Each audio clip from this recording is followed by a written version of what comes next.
રાજકોટની અંદર કુમાર ગૌરવ નામનો એક બાળક, એ ભણવામાં એટલો બધો હોશિયાર કે 10મામાં 3 વખત એક્ઝામ આપી ત્યારે પાસ થયો. એટલો હોશિયાર હતો. એનો મિત્ર ટાંક એને દર વખતે કે તું સભામાં આવ કે આલા સભામાં હું આઈ મંજીરા ખકડાવવાના, ટાઈમ પાસ કરવાનો, સભા બોલવામાં આવવાની મને વાત નહીં કરવાની. અને સભામાં આવે પણ નહીં. પરંતુ એના મિત્ર ટાંકે એને બહુ આગ્રહ કર્યો કે તારા પપ્પા રાજકોટ મ્યુનિસિપાલિટી કોર્પોરેશનમાં આટલી સારી પોસ્ટ છે, આટલી બધી રેપ્યુટેશન છે તારા પિતાશ્રીની, તું 10મા પછી આ રખડે જાઓ, તું એકવાર સભામાં આવ, તને મજા આવશે. અને એને થયું કે ચાલો મારો મિત્ર મને આટલો બધો આગ્રહ કરે છે તો હું એકવાર સભામાં જાઉં. અને કુમાર ગૌરવ સભામાં આવે છે. આવી રીતે બેઠો હોય છે, બસ એને તો કંટાળો જ આવતો હોય, કારણ કે એને સભામાં આવવાની કોઈ રુચિ ઈચ્છા હતી નહીં. બેઠો તો સભા પછી જાહેરાત થઈ કે પ્રમુખ સ્વામી મહારાજ આપણા રાજકોટની અંદર પધારવાના છે. અને આપણને બધાને ખબર છે કે જ્યારે સત્પુરુષ આપણા કોઈ સેન્ટરમાં આવતા હોય તો એમની આગળ નૃત્ય થાય, નાટક થાય, ઘણા બધા જુદા જુદા કાર્યક્રમો થાય. તો એમાં પણ જાહેરાત થઈ કે પ્રમુખ સ્વામી મહારાજ આપણા રાજકોટમાં આવવાના છે, એમની આગળ નાટકનો એક કાર્યક્રમ રાખ્યો છે. જે પણ યુવાનોને આમાં ઈચ્છા હોય પોતાનું નામ નોંધાવે. હવે એને એક્ટિંગ કરવામાં મજા આવે એટલે એને પણ નામ નોંધાવ્યું. પ્રેક્ટિસ કરવા માટે મંદિરે જાય. પ્રમુખ સ્વામી મહારાજ આવ્યા પછી એમની આગળ પરિચય થયો કે આ કુમાર ગૌરવ છે, મારો મિત્ર છે, આમ છે, બધી વાત થઈ. પ્રમુખ સ્વામી મહારાજે એને પૂછ્યું કે તું શું કરે છે? એટલે પેલા એના મિત્રએ કીધું કે બાપા 10મા પછી ભણતો નથી, એના પિતાશ્રી આટલી સારી પોઝિશન પર છે, આ બધી વાત થઈ. પ્રમુખ સ્વામી મહારાજે આ યુવાનનો હાથ પોતાના હાથમાં પકડ્યો અને કીધું કે તારે આગળ ભણવું નથી? કે ના બાપા મારે નથી ભણવું. કે ભણને તું આગળ. તો કુમાર ગૌરવ પ્રમુખ સ્વામી મહારાજને શું કહે છે કે બાપા મને મારામાંથી વિશ્વાસ જતો રહ્યો છે, મારા માતા પિતાને મારાથી વિશ્વાસ જતો રહ્યો કે હું આગળ ભણી શકીશ. ત્યારે પ્રમુખ સ્વામી મહારાજ આ વ્યક્તિનો હાથ પકડીને દબાઈને કહે છે કે હું તારા માટે ભગવાનને પ્રાર્થના કરીશ, તું ભણવાનું ચાલુ કર. અને રાત્રે પોતાના ઘરે જાય છે અને પિતાને કહે છે કે મારે આગળ ભણવું છે. એના પિતાને આશ્ચર્ય થાય, ભાઈ તું ક્યાં જઈને આવ્યા પહેલા કે મને. એના પિતાને જે બધું હકીકત બની તે કહે છે અને એના પિતાશ્રી કહે છે કે આ વાંધો નહીં. પછી 11 કોમર્સમાં પોતે એડમિશન લે છે. 11 કોમર્સમાં એડમિશન લીધા પછી 12 કોમર્સમાં વાણિજ્ય ગણિત સબ્જેક્ટમાં પોતે 100માંથી 92 માર્ક સાથે પાસ થાય છે. પછી તો એને ભણવામાં એટલો બધો ઉમંગ આવી જાય છે. બીકોમ કરે છે, એમકોમ કરે છે, પીએચડી કરે છે. પછી ભારત સરકારની ખૂબ નામાંકિત સંસ્થામાં 7 વર્ષ સુધી પોતે નોકરી કરે છે અને વર્તમાન કાળે કુમાર ગૌરવ આઈઆઈટી ઇન્દોરની અંદર 3 ડિપાર્ટમેન્ટના હેડ તરીકે પોતાની સેવાઓ આપી રહ્યા છે. હવે આપણને થાય કે જે વ્યક્તિને આઈઆઈટીમાં આઈટીઆઈ કરવાનો વિચાર હતો એ આઈઆઈટીમાં ગયો. આપણને થાય કે કોમર્સ કર્યું છે અને આઈઆઈટી પણ એડમિનિસ્ટ્રેશન પણ હોય છે આઈઆઈટીમાં, એચઆર અને બધું એની અંદર છે. એટલે કોઈને સંશય ના થાય. એટલે વર્તમાન કાળે એ છે, હું હમણાં જ મળીને આવ્યો. અત્યારે અમે યાત્રામાં ગયા હતા ને ત્યારે એમને મળીને આવ્યો. તો જે વ્યક્તિને આઈટીઆઈમાં જવાનો સંકલ્પ નહોતો એ વ્યક્તિને પ્રમુખ સ્વામી મહારાજે આઈઆઈટી સુધી પહોંચાડ્યું.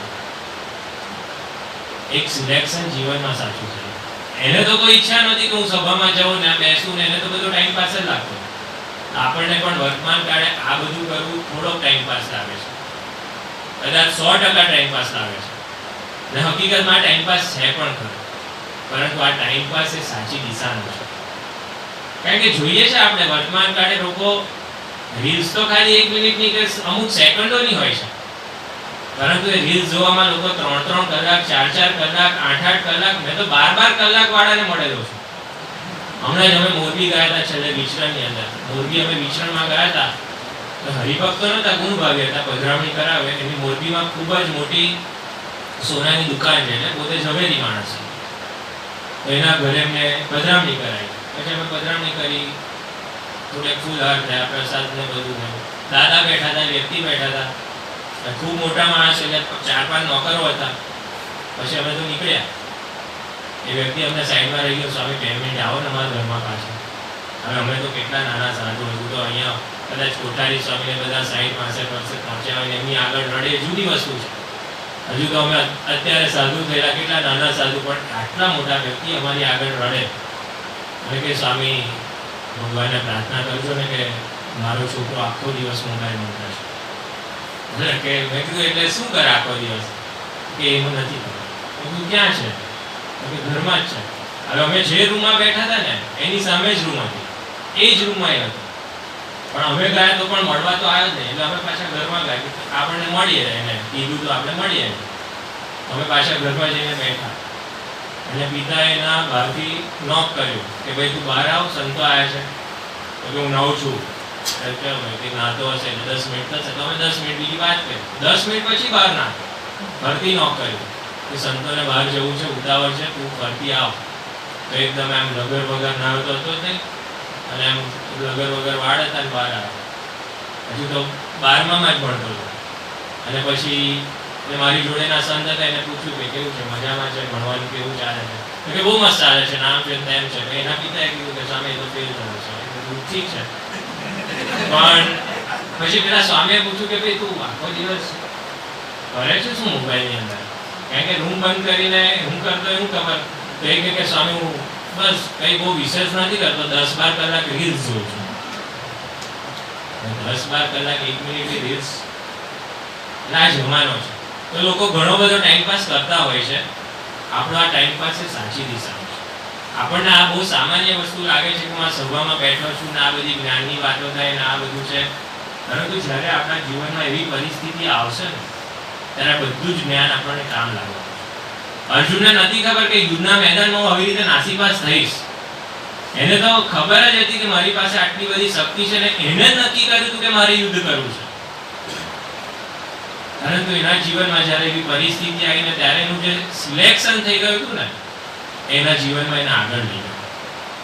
તો આપણા જીવનમાં પણ એવું સાચું સિલેક્શન થઈ ગયું છે. આપણને આ બધી વસ્તુ લાગે છે સામાન્ય, પરંતુ આ સામાન્ય વસ્તુ નથી, આ અસામાન્ય વસ્તુ છે. જ્યારે આપણા જીવનમાં એવી બધી પરિસ્થિતિઓનું સર્જન થશે ને ત્યારે આપણને આ બધા શબ્દો કામ લાગશે કે શું છે એકાંતિકપણું ને સાંખ્ય વિચાર શું. અત્યારે નહીં ખબર પડે, અત્યારે ખાલી સાંભળવાનું છે. કદાચ સાંભળો નહીં ઊંઘી જશો ને તો પણ આ શબ્દો પડ્યા કામ લાગવાના છે. તો જેમ કુમાર ગૌરવના જીવનની અંદર એક પ્રમુખ સ્વામી મહારાજ આવ્યા અને એના જીવનમાં આટલું બધું પરિવર્તન આવીને આ કક્ષા સુધી પહોંચી શકે. જો આ સત્પુરુષ આપણા જીવનમાં આવી જાય તો કેવા કામ થાય છે.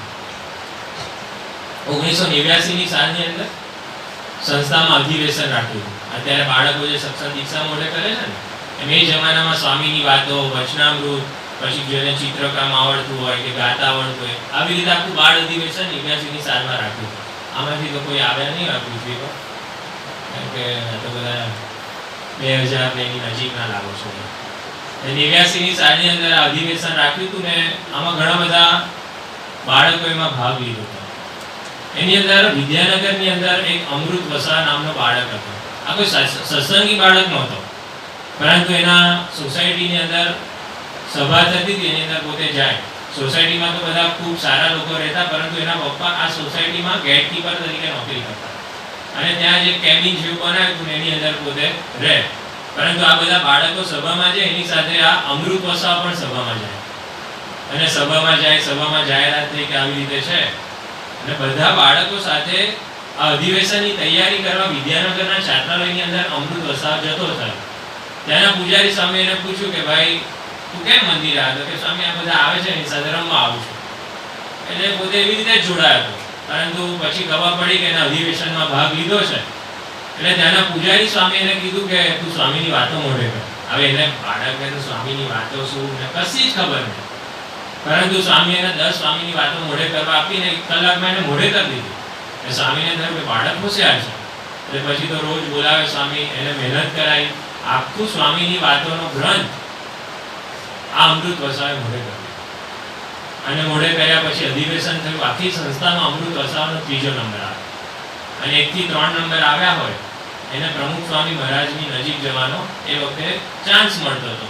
અને અમૃત વસાવાને પણ એ ચાન્સ મળ્યો. અમૃત વસાવે નજીક ગયા. પ્રમુખ સ્વામી મહારાજ એ વખતે જમતા હતા અને એનો પરિચય અપાયો. અને પ્રમુખ સ્વામી મહારાજે દૂર બાળક ઊભો હતો દૂરથી પૂછ્યું કે આ બાળકને કોઈ રોગ છે? એટલે ત્યાં સ્વામીને અને કાર્યકર્તાને કંઈ ખબર ના પડી.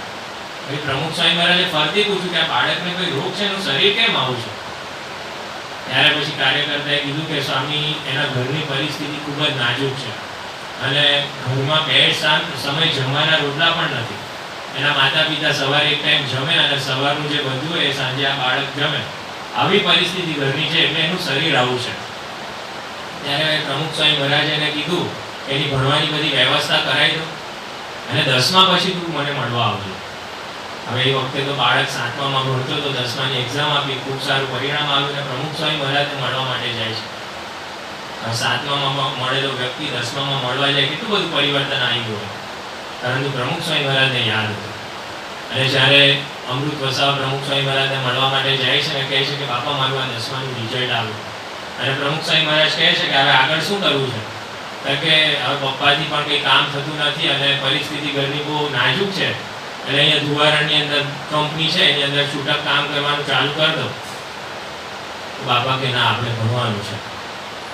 તો બાપા એને આગ્રહ કર્યો એટલે એને વિચાર્યું કે બાપા હું ડિપ્લોમા કરી નાખું. એટલે ડિપ્લોમા કરી નાખું એટલે 3 વર્ષમાં પૂરું થઈ જાય અને પછી નોકરી મળી જાય. તો પ્રમુખ સ્વામી મહારાજ કે ના, આપણે 11-12 સાયન્સ કરવાનું છે. અને અમૃત વસાવા 11-12 સાયન્સની અંદર એડમિશન લે છે. અને અત્યારે તો એ ગ્રુપ ને બી ગ્રુપ જુદું પડી ગયું છે. એ જમાનામાં બંને ભણવું પડતું, બાયોલોજી ને મેથ્સ બંને કરવાનું. અને અમૃત વસાવા 12મામાં પણ ખૂબ સારા ટકા લાવે છે. અને પછી પાછા પ્રમુખ સ્વામી મહારાજને મળવા માટે જાય છે અને કહે છે બાપા 12માનું રિઝલ્ટ આવી ગયું. અને પ્રમુખ સ્વામી મહારાજ કહે છે કે હવે આપણે આગળ શું કરવું છે? તો કે એન્જિનિયરિંગ કરવું છે. ત્યારે પ્રમુખ સ્વામી મહારાજ અમૃત વસાવાને કહે છે કે ના, આપણે MBBS કરવાનું છે. અને અમૃત વસાવા પ્રમુખ સ્વામી મહારાજને કહે છે કે બાપા, પહેલાં તો પપ્પા નોકરી કરતા હતા એટલે ઘરમાં કંઈક રૂપિયા આવતા હતા. હવે તો ઘરમાં રૂપિયા આવવાની ઇન્કમ જ બંધ થઈ ગઈ છે. એટલે એ બહુ અઘરું છે, કારણ કે એના પુસ્તકો પણ બહુ મોંઘા આવે. કદાચ મને ગવર્મેન્ટમાં એડમિશન તો મળી જશે, પણ તેના પુસ્તકો ખૂબ મોંઘા આવે. અને બાપા કહે છે કે તું ચિંતા ના કર, બધી વ્યવસ્થા થઈ જશે. અને પછી અમૃત વસાવા સારામાં સારો MBBSનો પણ અભ્યાસ કરે છે. અને અભ્યાસ કર્યા પછી પોતે MBBS ડૉક્ટર બન્યા પછી પ્રમુખ સ્વામી મહારાજને મળવા માટે જાય છે. અને પ્રમુખ સ્વામી મહારાજને એ પોતાનું રિઝલ્ટ એમના હાથમાં મૂકે છે. ત્યારે પ્રમુખ સ્વામી મહારાજ કહે છે કે તારે હજુ આગળ ભણવું છે? ત્યારે અમૃત વસાવા રડી પડે છે કે બાપા, જે બાળકે એના સપનામાં પણ વિચાર નહોતો કર્યો કે MBBS ડૉક્ટર બનશે અને MBBS ડૉક્ટર બનાવ્યા પછી તમે હજુ પૂછો છો કે હજુ તારે આગળ ભણવું છે? ત્યારે અમૃત વસાવા કહે છે કે ના બાપા, હું મારી પ્રેક્ટિસ ચાલુ કરું અને ભવિષ્યમાં ઈચ્છા હશે તો હું ભણીશ. અને વર્તમાન કાળે અમૃત વસાવા એ ડભોઈની અંદર આપણી BAPS હોસ્પિટલ છે એની અંદર મુખ્ય ડૉક્ટર તરીકે પોતાની સેવાઓ આપી રહ્યા છે. કદાચ એના જીવનમાં પ્રમુખ સ્વામી મહારાજ ના આવ્યા હોત તો એ આ કક્ષાએ ન પહોંચી શકે. પરંતુ જો એક સાચા સાથી, સાચો સંગ એને પ્રાપ્ત થઈ ગયો ને, તો લૌકિક જીવનમાં પણ આ વ્યક્તિઓ આ કક્ષાએ પહોંચી શકે છે. એ પ્રમુખ સ્વામી મહારાજ અમૃત વસાવાના જીવનમાં આવ્યા. એ પ્રમુખ સ્વામી મહારાજ કુમાર ગૌરવના જીવનમાં આવ્યા કે જેને કોઈ સત્સંગનો છાંટો પણ નહોતો, છતાં પણ એક સાચા માર્ગદર્શક એને જીવનમાં પ્રાપ્ત થયા તો એની કક્ષા બદલાઈ ગઈ. આ વ્યક્તિ આ લૌકિક કક્ષાઓમાં પણ આટલા આગળ આપણને પહોંચાડી શકતા હોય તો પરલોકમાં પણ આપણને નહીં પહોંચાડી શકે. એનું એક જ આદર્શ ઉદાહરણ હોય તો આપણા માટે ડોક્ટર APJ અબ્દુલ કલામ છે. હવે આટલા મોટા વૈજ્ઞાનિક કોઈ દિવસ ગપ્પુ ન મારે. અને ટ્રાન્સેન્ડન્સ બુકની શરૂઆત અબ્દુલ કલામ સાહેબે કઈ રીતે કરી છે? પહેલો જ પ્રસંગ અબ્દુલ કલામ સાહેબ ચમત્કારનો લખે છે કે હું સારંગપુરની અંદર પ્રમુખ સ્વામી મહારાજને મળવા ગયો અને એ બાગની અંદર પ્રમુખ સ્વામી મહારાજને મેં જોયા. અને એ વખતે પ્રમુખ સ્વામી મહારાજ કશું જ બોલતા નતા. કલામ સાહેબ 15 minute one way communication. Kalam સાહેબ બોલે, બાપા તો બસ ખાલી હસે, ઊંઘી જાય, આવા ચરિત્રો કરતા. અને જ્યારે હું રાષ્ટ્રપતિ ભવનની અંદર પાછો ગયો અને અર્જુન વૃક્ષની નીચે બેઠો અને રાત્રે હું તંદ્ર અવસ્થામાં પહોંચી ગયો, ન તો હું જાગ્રત કે ન તો ઊંઘમાં. ને ત્યારે મને મારા આ મનુષ્ય દેહમાંથી કોઈ બહાર લઈ ગયો અને આ બ્રહ્માંડોની ગતિની બહાર લઈ જઈને મને ભગવાનની કક્ષાની અંદર મૂકી દીધો અને મારો હાથ ભગવાનને આપી દીધો અને મેં પૂછ્યું કે તમે કોણ? ત્યારે આત્મા બોલી, હું પ્રમુખ સ્વામી મહારાજ. આ પ્રસંગ ટ્રાન્સેન્ડન્સની શરૂઆતની અંદર અબ્દુલ કલામ સાહેબ લખે છે. હવે બોલવું એ બહુ સહેલું છે, પરંતુ લખવું એટલે ઓથેન્ટિસિટી થઈ જાય. અને અબ્દુલ કલામ સાહેબ શું લખે છે કે મારો હાથ પ્રમુખ સ્વામી મહારાજે ભગવાનની હાથની અંદર મૂકી દીધો. તો એ ગુરુની પ્રાપ્તિ આપણને થઈ છે, આપણને એનો સંગ થયો છે. બાકી આ સમાજની અંદર આપણે, મારા કરતાં વધારે અનુભવ વર્તમાન કાળમાં તમને હશે કે કોલેજની અંદર શું વાતાવરણ છે, બહાર શું વાતાવરણ છે. જો દુનિયાની અંદર કોઈ ખરાબ નથી, બધા જ સારા છે, પરંતુ એને ઓળખવા તો ચોક્કસ પડે. તો એ આપણા જીવનની અંદર યથાર્થ ઉલટાણ થઈ જાય ને, તો આપણે પણ આપણા જીવનની અંદર જેમ કુમાર ગૌરવ આગળ વધી શક્યા, જેમ અમૃત વસાવા આગળ વધી શક્યા, એમ આગળ તો વધી શકે, પરંતુ આગળ વધ્યા પછી જે શાંતિની પ્રાપ્તિ કરવાની છે ને, જે શાંતિ બ્રહ્માનંદ સ્વામી આટલા અપમાન થયા પછી પણ પ્રાપ્ત કરી, એ શાંતિનો અનુભવ આવા ગુરુ આપણા જીવનમાં લાવી શકે છે. કારણ કે સફળતા એ ખાલી લૌકિક ગણતરીઓ નથી કે આટલા રૂપિયા કમાય એટલે સફળ થઈ ગયા. સફળતા એ આંતરિક સુખની વસ્તુ છે. અમે ખાલી બ્રહ્માનંદ સ્વામીની વાત કરી, પરંતુ આવા નિત્યાનંદ સ્વામી, મુક્તાનંદ સ્વામી, ઘણા બધા સંતો હતા કે લૌકિક કોઈ પણ વસ્તુ એમની પાસે હતી નહીં, પરંતુ એમના જીવનમાં જે મેળવવાનું હતું એ શાંતિ એમને પ્રાપ્ત કરી લીધી. એ શાંતિ આપણે આવા ગુરુના સંગેને ઓળખી, વર્તમાન કાળે મહંત સ્વામી મહારાજ પણ આવા હજારો યુવકોને આજે આવા સારા માર્ગે વાળી રહ્યા છે.